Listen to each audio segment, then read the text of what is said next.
I wanted to spend a little bit more time discussing disablement models and how they provide the framework for the Guide to PT Practice. Originally, the guide used this Nagy disablement model using the phrases pathology, impairment, functional limitation, and disability. The recent edition includes this ICF-DH2 model, which is on the right of the chart, and that's using the terminology of health condition, impairment, activity limitation, and participation restriction.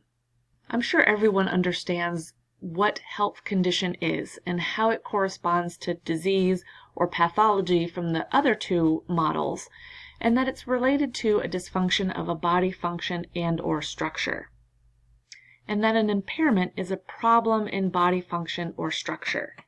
And an impairment can be a primary or secondary impairment. And a primary impairment is one that results from an active pathology or disease, and a secondary impairment is one that originates from the primary impairment and the pathology. So you can look in your ortho book on page 8, and it discusses the differences between primary and secondary impairments a little bit deeper. But a primary impairment, just for review, is an impairment that results from an active pathology or disease, and a secondary impairment is one that originates from the primary impairment. So like the limited range of motion or mobility that results from a disease would be the primary impairment, and the secondary impairment would be pressure sores or contractures that result from the limited mobility of the primary impairment.